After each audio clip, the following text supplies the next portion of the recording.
Hello everyone and welcome to the GeekWave. This is the low budget show. It's the show so low it has no budget. But you know what? We've been delayed long enough for our fifth entry in the GeekWave. It's been too long. You know, by the time the fifth entry comes out, you might have forgotten that our first four outings made $1 billion at the box office. So, to revitalize our dead franchise ? We're going to add 60 characters and get a bad director in to make us special, or whatever they need the hit to be. We're talking the Avengers today. It's time to talk about the MCU again. It's been a minute. I don't really like talking about it, but I'm kind of coming back around to being interested in these topics.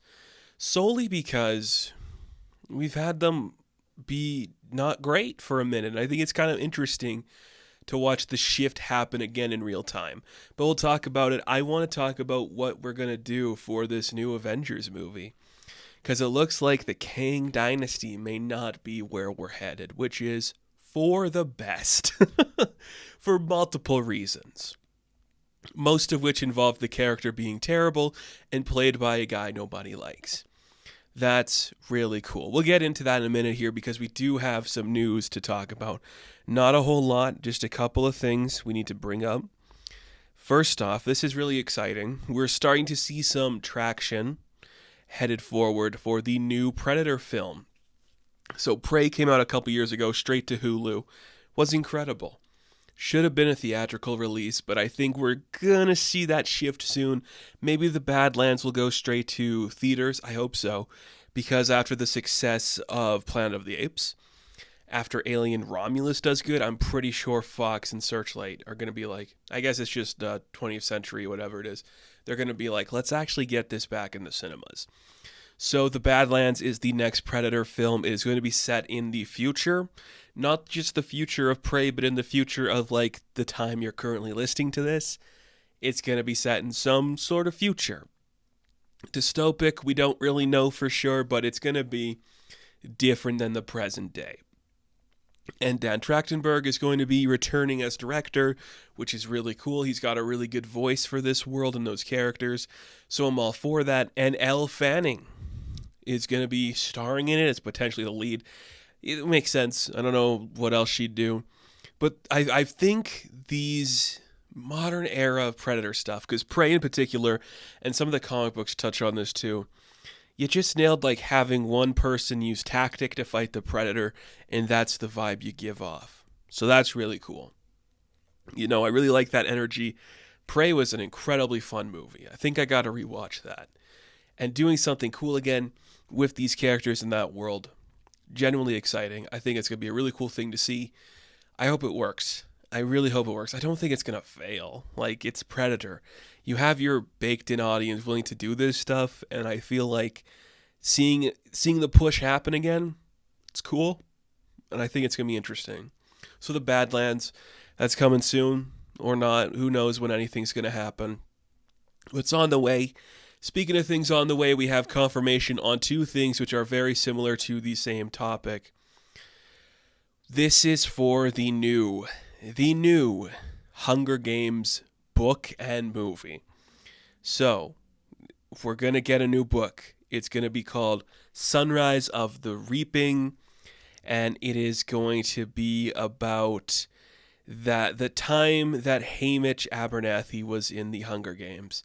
Suzanne Collins is actually going to be writing a book first, so the book is going to come out. I believe it is going to hit store shelves March of 2025, and it's going to be following a young Hamish as he's in like that special ceremony because it's the 50th anniversary, and what the second quarter quell, whatever that means to you, I don't know, but cool.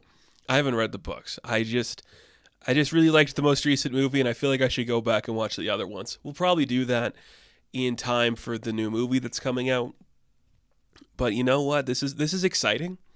The Ballad of Songbirds and Snakes was a really good movie. So if you are going to do this vibe for the future of the Hunger Games, where we had the one that's like the 10th annual reaping, And now the one for the 50th annual reaping. Okay, 40 years removed, the world's still shit. We have like this guy who's broken by the system, which is kind of what I love to see. If the Ballad of Songbirds and Snakes was about like turning tragedy into spectacle and like making people grieve for a person so you can monetize that, this movie could be about, or this book even, I don't know, like Collins has her own vibe going on, but this could be something about somebody just aware of the shitty situation they're in and how much it just sucks to survive and live in it. Just like the survivor's guilt of knowing who you are and what you're trapped in. And I think that's really cool. So we're going to have to get a young Haymitch for the movie. I don't know who we would cast. I have no idea whatsoever. I don't know, like, who's a young, like, Woody Harrelson type these days? Do we really have one? So, how old is Haymitch in this supposed to be? Like, is he, because how old is he in, he's like, what, 40 to 50 in, 40 to 50? That's got to be right, right? In the first Hunger Games, that's how old he is? Should I look this up right now and we could get, like, a clearer answer on this, maybe? How old, not Jennifer Lawrence, is Haymitch in the Hunger Games? All right, well, Haymitch is actually 16-year-olds when he's 16 when he gets reaped for the 50th Hunger Games. So they're going to have to go young? Okay, he's 16. Okay. I have no idea what 16-year-old you're going to get for that. Who's a blonde child? Like in today's acting world. I don't know any, which is probably for the best, I would say. I don't know. None of the Stranger Things kids, they're all too old. I don't know. That's kind of exciting. They could probably age him up a bit, but since it's already in continuity that he was 16, I don't think they're going to do that. So then when it's the 74th that the first Hunger Games takes place, and so he's 40? That seems kind of young. I thought he would be like older than that just because Woody Harrelson looks like an old guy. But this is exciting for me because I think it's kind of a cool idea. I wonder who's going to be next. I wonder what they're going to do next. Interesting to see. Speaking of things that are interesting to see, guess who is returning to the Toy Story universe? That's right, folks. Director Andrew Stanton is set to return to Toy Story. He helmed the first couple of Toy Stories. And by that I mean he wrote them. He definitely wrote the scripts for them, like Toy Story and Toy Story 2. He's also worked at Pixar doing the Finding Nemo and Finding Dory. He also did WALL-E, and WALL-E's a really good movie. And Finding Dory's okay. And Finding Nemo is okay. And the Toy Stories are great. But he was an early Pixar guy. Like I love his career. Because he's like an animation nerd. He did a bunch of stuff, writing scripts and things in the early stages of Pixar, like A Bug's Life and Toy Story. Makes some huge hits, like WALL-E and Finding Nemo. And then he gets the chance to make his passion project, which is a movie we've talked about on this channel, John Carter, which bombed hard. So he kind of had to retreat and go back to do Finding Dory. Now it looks like he's back. I think he's got another movie coming out soon as well in live action. I can't remember. But Toy Story 5, he'll helm that, which makes sense. And then maybe they'll let you do something cool again. It's kind of cool. I love that. I love just like, you put in the time, you make the cool, like, animated project. And then they just let you make John Carter, which is a really weird movie that came out at the wrong time. If it came out like this year, I think it'd do pretty well, honestly. For a different cast. Who would we get as John Carter today? Probably, no, who's like a grizzly boy? Who's got like some anger to him? Josh Hartnett? Ooh, I'm selling myself on an idea again. But I like Stanton coming back to do Toy Story 5. I am not upset by that. You gotta take the licks when you got them. And maybe like him coming back to Toy Story is a good thing for the franchise. I have yet to see Toy Story 4. But personally, I think they all get better. I think they get better as they go on. Saying that, I haven't seen 4, so I don't know if that one's good or not. Could be good, could be bad. Chances are it is just an okay piece of fiction. But I'm curious how this is gonna go. I like those guys. Like I'm always excited to see like what Stanton's doing, and I'm always curious to see what Brad Bird's gonna do, because those are two guys. They gave Disney and Pixar a lot of shit, a lot of good stuff, and then they got to make the big passion projects like John Carter and Tomorrowland, and nobody watched them, and nobody understood them, and now they have to retreat back to the well and do Finding Dory and The Incredibles 2. I think Brad Bird is trying to get Ray Gun made still. Like, I think he set it up with Skydance and Netflix or something. I hope it happens, man. That'd be so cool.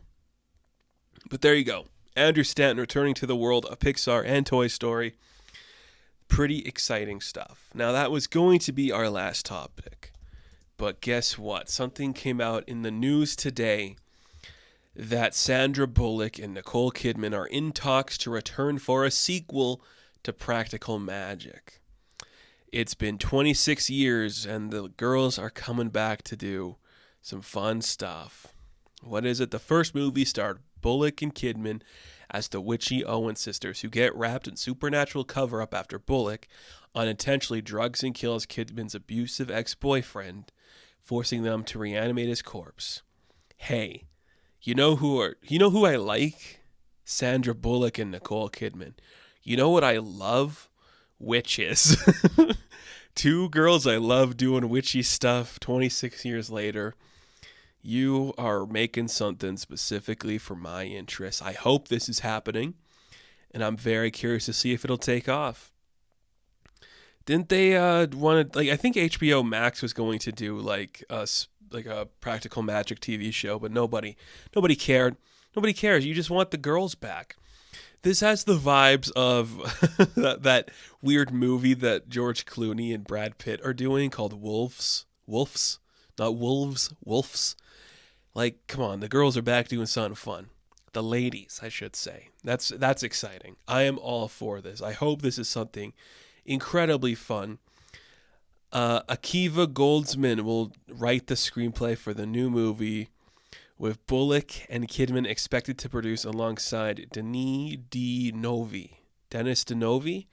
I guess that's how you say that. I don't know why I said Denis. Very cool. Cool.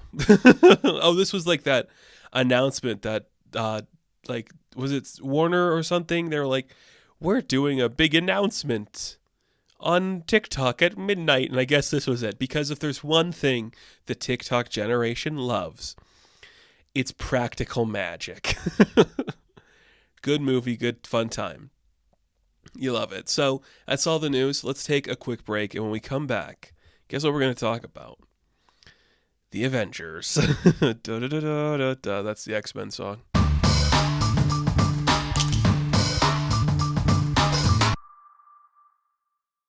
Can you believe it's been 5 years since we've had an Avenger movie? It's kind of cool, isn't it? Like, they've been letting other things grow into blockbuster franchises separate from the Avengers. Things like Black Widow and the Eternals and Shang-Chi. All of them just growing into bountiful movies. And the Marvels. Who could forget the success of the Marvels? And we stopped with the Guardians, and Doctor Strange did good, and there was a Thor movie and a Black Panther movie and a Spider-Man movie. But you know what? The bread and the butter is still the Avengers. And it's kind of amazing how insanely weird it's been trying to get another Avengers movie made. Like, everything just seems to be going wrong. Like, you plan your villain for this phase to potentially be Kang the Conqueror. But you introduce him in an Ant-Man movie. Nobody likes the Ant-Man movie. And that film ends with the version of Kang who's supposed to be the evil guy being defeated by Ant-Man. So how is he going to pose any threat to the Avengers? It's stupid. So nobody wants to see Kang do anything spectacular again. And the people that say they do have an image of Kang in their head. I fully believe a lot of the people who talk about this stuff all the time, just like normal casual people that you meet in your everyday life, They just see an image and think the image is cool, but they don't have any context for the image. I like Kang the Conqueror. I have said that, like, when they announced the character, I made a video talking about, like, this is awesome because you are about to enter a world of trouble, and I don't know how you're going to live up to it, because Kang is like 100 characters in multiple points of time and has maybe 2 good stories, maybe 2. That is stretching it. And the stories he are in that are good, they're not good because he's in them. He's just a complicated mess of a guy. It's exciting, but man, is it just too specific and weird for anybody to really care about, you know? But I kind of respect that. Way to go, Marvel, for thinking your follow-up to Thanos should be Kang the Conqueror. They are in 2 completely different leagues. Ultron is a bigger villain than Kang is. Kang is just too messy. And you really fumble the bag with doing Ultron stuff. So you don't really have anybody. And that's the problem. I suppose that's the problem. For the general audience, the problem lies that they don't have a big threat. And Marvel, famous for doing their bad, stupid ideas, is probably going to pivot to like the Beyonder. And that almost sucks more because it's another character that's not really cool. Okay, it was supposed to be the Kang Dynasty. That was the 5th Avengers film. And if you read the Kang Dynasty book, it's like one issue of who gives a shit. Kang does stupid stuff. It's nothing. It's literally nothing, right? And then there's going to be Secret Wars, and I don't know, Kang was going to mess up the timeline or whatever, or it's going to be like revealed that there's like the Beyonder. So I don't really want to have a lot of thoughts on Secret Wars just because I feel like you have to hold on to that name for the 6th movie so people think it's a big deal. Here's just my quick thoughts on what Secret Wars is going to be before we talk about what I want to see from this new Avengers film. It's not going to be the Hickman and Assad Ribic book. You cannot do an Avengers movie that's about Doctor Doom and Reed Richards talking about the meaning of existence. That would not work. That would hardly work in a Fantastic Four movie. No one's going to think about that. They just see the image of Doom ripping out Thanos' skull and think it's awesome. And it is, but it's not going to be that. It's going to be a hodgepodge of the battle world idea with the Beyonder being a dickhead, which is that's what it should be. You put some of the characters, select your ones. I don't care who you select. Put them on the battle world, and then they could go to different like realities or something because of that. Multiversal heroes. All the incursions are crashing in on each other. You make one world mixed with the Fox stuff, the Sony stuff, the animated stuff. It doesn't matter. And at the center of it, pick your lead. I don't care who you pick as the lead. It should be somebody like Avengers oriented, like Sam Wilson, but I doubt it's going to be Sam. I don't know. That movie sounds like it could be insane because it's the thing where you just pull a name from a comic book. You just have too many ideas from that name and nothing good could come from it. I just want a classic Avengers movie. That's all I really want. I don't need every single movie called The Avengers to be the biggest blockbuster ever. Some of my favorite stuff with The Avengers is just them arguing and bickering like a bunch of assholes. I think that's great. That's what makes them different than a lot of the teams, okay? Spider-Man is a personal story of a guy having problems. The X-Men are marginalized by society. Fantastic Four is about a family.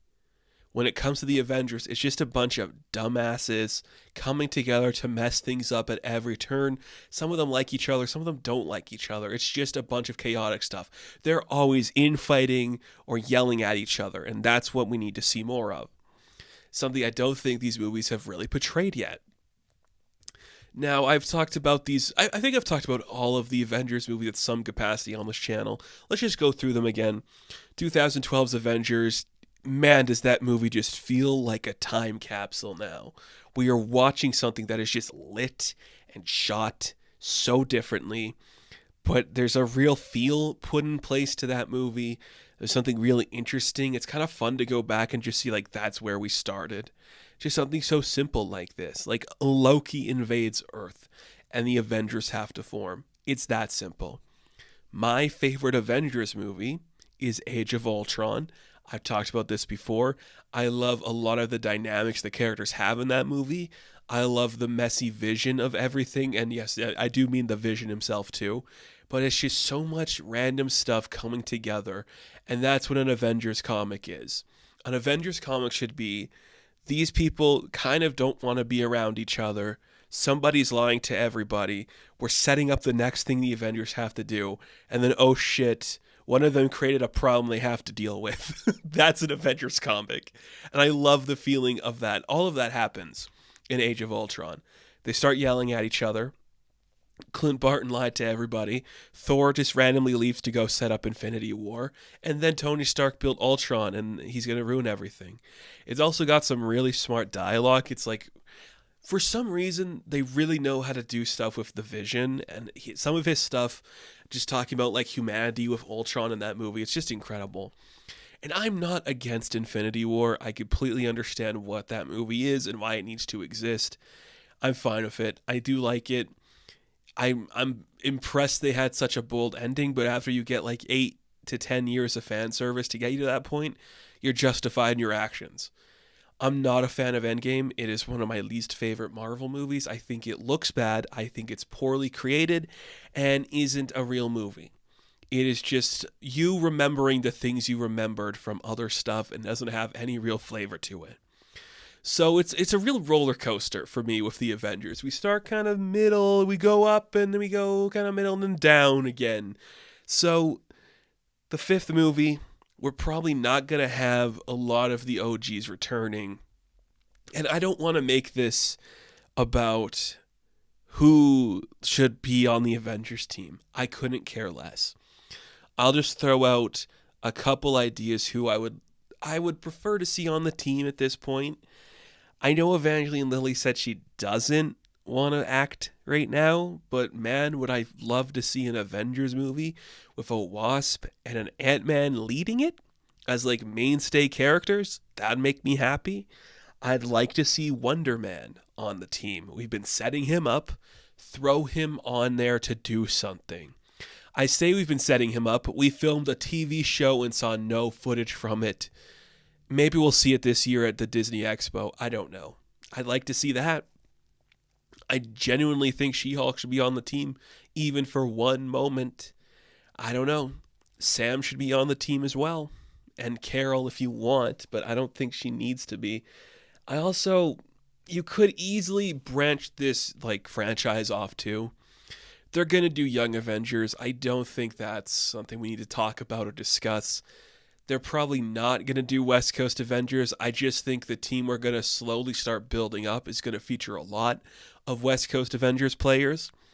Like if we have Hank Pym or an adjacent Ant-Man on the team, and Wonder Man and War Machine and Vision and She-Hulk and Tigra and Moon Knight, and to some extent, that's going to be a West Coast Avengers team. If Jeremy Renner comes back and he leads the Avengers, which he probably won't because we can't have this Hawkeye be good in any capacity, that's what you would do. You'd have him lead the team. But we're not going to do that, are we? We're not going to do anything fun.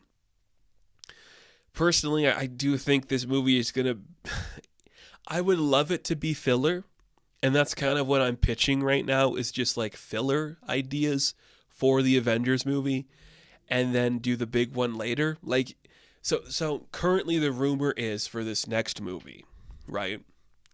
60 characters from the Marvel Universe are going to appear. Just shoot me in the foot. That sounds awful. 60 characters? It's an ensemble movie? That sounds dumb. Why not just give us 7 characters we like and put them on a team? Quit trying to make this about everybody. It's not about everybody. And Sean Levy is the current rumored frontrunner for the role, which makes sense. He bounced a lot of guys in Deadpool and Wolverine, probably. and seems like a pushover. Literally seems like you could push him over and just control him, and he'll shut up because he gets a paycheck and nerds are going to say he's kind of cool. Whatever. So there you go. 60 characters from Sean Levy. That does not work for me. I do not want to see that. So I have a couple pitches, just random villains and stuff that the Avengers could fight in a movie. That's my pitch. I don't want the Beyonder or Kang anywhere near this next movie. Just give me something simple. Give me this. What if we did this, okay? Contest of Champions. What if the Grandmaster came back, picked a couple, you could say 6 to 7, probably 6 or even 5. You could just pick 5 to 7 characters, call them the Avengers because one of them is an Avenger or whatever. Have them go to a random planet to fight the Squadron Supreme. It's that simple. Jeff Goldblum is the villain. Or is he? He could have the Squadron Supreme, or someone else could have the Squadron Supreme, and he chooses Earth's heroes to fight them. It could be Thor, and then he gets Thor to build his team out of heroes he knows. And then you can cast your Squadron Supreme. You can get 6 new characters in there: Power Princess, Nighthawk, Hyperion, Dr. Spectrum. What's his name? The Blur, is that his name? Get your Justice League in there. And you could do that. And then you could have one stunt casting where one of your actors playing the Squadron Supreme was in a DC movie. It could be Cavill. Maybe it could be Ben Affleck. Maybe it's Godot. Maybe it's any of that. But you could just easily set that up because we have this character that exists already. The Grandmaster already exists. We know that there's Elders of the Universe. Another one's evil, wants to set up a fight, chooses the board. That's all you got to do. That's a filler movie. You're introducing a new team if you want to spin that off into something. You're playing with cosmic characters, which you want to do. You could even do multiversal, like the Squadron Supreme could be from another universe that doesn't have an Avengers. That's pretty easy, and that's a comic book idea. Avengers Contest of Champions. Okay? Or Avengers, the Korvac saga, and just do the Korvac saga. It's not that complicated. They're so worried about all this stuff. But it's really not that complicated. Just do the Korvac saga. What if there was a guy that was insane? You could do it. He's evil and monstrous. That's a book that's got some characters we're using in the MCU now anyways. So you could do it. Korvac saga. It wouldn't be my choice. I do like the Contest of Champions idea more. But you could do that. You could also just introduce Ultron again, have him build Yocasta, and just build up that team. What if Ultron returned and was more terrifying than before? We could just use one of the more insane designs for Ultron. We could literally just do that. You could also just do an Empire thing. Maybe not Empire. Remember Dan Slott's Empire where the Quadi or whatever their names were took over? You could do something like that. I don't think you should, but you could. We don't need the villain to be something so powerful and big. It could be more street level if you want to call this street level. And you could just have the super adaptoid. Come on. The thing we are missing so much from these Avengers movies are just Avengers villains. What if they had to fight a guy that had all of the powers of the Avengers? And this new generation had to fight the amalgamation of the old Avengers. That's an idea. That's a simple idea that you could do something with. It doesn't need to be this big world-ending thing. What if they start to form this Avengers team and this new team was just taken down by this random adaptoid creature? It could be that simple. How do you fight it? it has the power of Thor, do you need Hercules to step in and fight it? If it's got the powers of Iron Man, does War Machine have to step in and fight it? How is Falcon going to feel fighting against Captain America? You know, is Kate Bishop going to handle herself against like the Archer that is the super adaptoid? It could be easy. And then you could tie it into AIM and have MODOK be something better than what he was in that bad movie. You could just literally tie it in to any one of those secret organizations built it or whatever, or it just exists. Or, folks, it could just be a threat that one of like the villains creates, right? And then we reveal that this character has been building a team the whole time. And that leads me to my favorite pitch, like the one thing I want to see more than anything in these movies. I really, really just want us to do the Masters of Evil. I have been clamoring for the Masters of Evil to make some sort of appearance. Some sort. We have some of them in universe. She-Hulk introduced us to the Wrecking Crew. We saw Andy Serkis's claw show up at some point. He could just become energy. We could introduce a new Whiplash. We have Zemo running about, and this is one of those other things. Zemo is a great character who has been so underutilized. What if, I don't know how Thunderbolts is going to go. Everything we've been seeing, it doesn't look like Zemo is going to factor in. So, he could build his Masters of Evil, and then eventually that could lead to his Thunderbolts. If we just got Daniel Bruhl to be like, I'm actually going to stop the Avengers this time.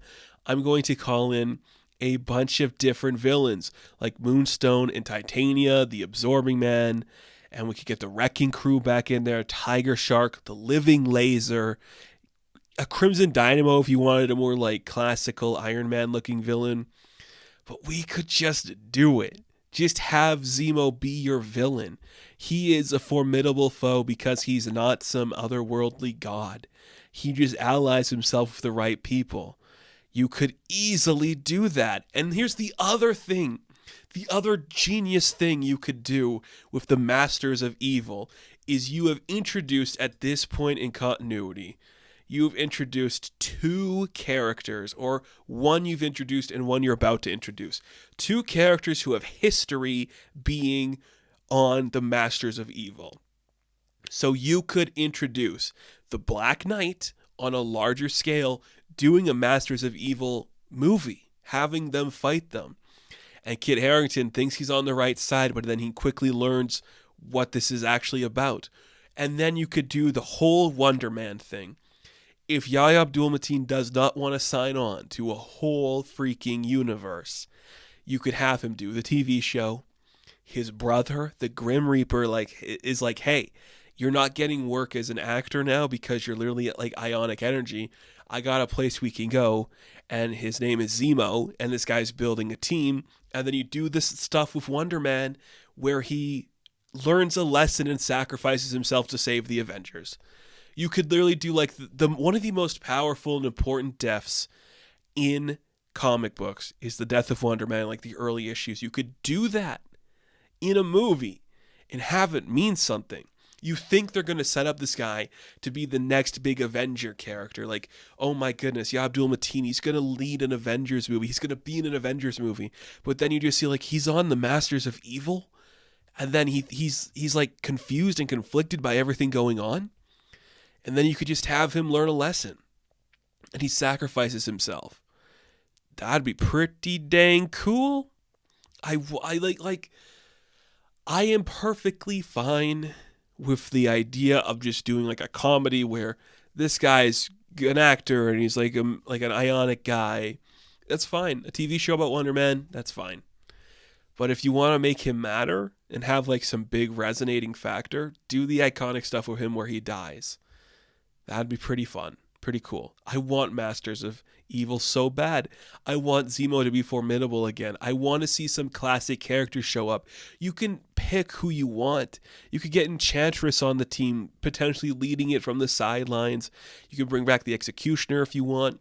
Whirlwind you could throw in there. Whiplash, like I said. You could bring back so many of them. You could bring Screaming Mimi in and then tease her to be Songbird. You could just get so many of them to just set up this thing. Set up this universe that we're just never going to do because these movies don't want these teams for some reason. It's so bizarre that we just can't have like a team of villains that are fully functional characters that each have their own distinctive personalities. I don't understand that. Like, what if we had a team that had Batroc, because we know Batroc's still out there, the Wrecking Crew, the Hood, we introduced the Hood, we could have Blizzard show up, Titania and the Absorbing Man, the Wizard, all of them could show up, and Zemo could just be ahead of it. He could be ahead of it. And then he could take over the Thunderbolts and, like, change the characters from within. We could do more with Zemo if we tried. We just don't want to. We're scared to make him into a cool character for some reason. Truly don't understand that. We could do so much with Zemo. So much at the Masters of Evil. But they just don't want to. They don't want to. For some reason, the villain in the next Captain America movie is a Hulk villain. Why couldn't we just do that plot with Zemo? It makes no sense to me. No sense to me. I want Masters of Evil to lead something. I really want that. Really want that. And I had a couple just other random ideas. Hey, what if we did the sequence from the new Avengers book where there's like a prison breakout and you could just do that? Some characters have to show up there and save the day. You could use all the characters I just listed, or you could use other ones. A bunch of villains trapped on a prison. Heroes show up to fight them. Could be that simple. You could call it the Avengers Breakout. Or whatever. Maybe that's a stupid title. Or the New Avengers, or whatever. Or War of the Realms, if you want Thor to matter again. Get Malekith to come back. Who cares? Just do something with that. I threw this one in just because I think there is a likelihood we're going to see this character appear at some point. Probably not in an Avengers book, but what if we did something with Nightmare? And Nightmare, like, took over the Avengers and made them face their nightmares or something. That could be fun. We'll probably see him in a Doctor Strange thing or whatever. But, you know, it could be that easy. We don't need, like, world-ending shit happening all the time. I really just want Masters of Evil. Like, that's what it should be. If we want to be inundated with this new team, have them fight a multitude of different characters. Have them learn a lesson. Have Wonder Man be on that team and he learns he doesn't like this. He doesn't want to be a part of this evil. And then he can learn a lesson. And along the way, we all could learn a lesson about what it means to be a hero and a good person. And we get to meet this new team. And then, boom, they become the Avengers. And then the Beyonder shows up and he's like, I'm taking you. Come to this world with me and hang out with Ryan Reynolds. But I don't know if we're going to do that. I feel like we're going to be too trapped in the multiverse stuff when we should just make it a little bit easy. A little bit easy. It's not like it's hard. It's not like it's the end of the world, per se. But hey, I don't know. Could be fun. Probably won't be. Because it's the flagship property. I don't know. We're missing so many classic Marvel characters because they don't know how to handle villains properly. That's why I'm worried about this Galactus stuff in the new movie coming out from Fantastic Four. I don't know how X-Men's going to handle their villains. History has shown it's not really well. The X-Men should be television. I know I'm not the first person to say that, but the X-Men should be television. It works way better for them. Multitude of shows. They work better in movies, separate from everything else. Or maybe that's your movie, Avengers vs. X-Men. Remember that book? I read that when I first got into comics. Man, that was a time. But that's it. We're going to end things there because I can't ramble on about the Masters of Evil forever. That's the team I want to see. That's who I want the fifth Avengers movie to be about. The Avengers, Masters of Evil. There you go. Save the day. Avengers, and maybe Wonder Man will learn a lesson. But until then, in 2 years when that movie maybe comes out or doesn't, thank you all for watching this review. Be sure to like and subscribe to the channel. As always, I will check you out in the next one. And you can check me out on Instagram, TikTok, and Twitter, I should have said. But until then, or whatever, tired. Have fun, stay safe, good luck, enjoy.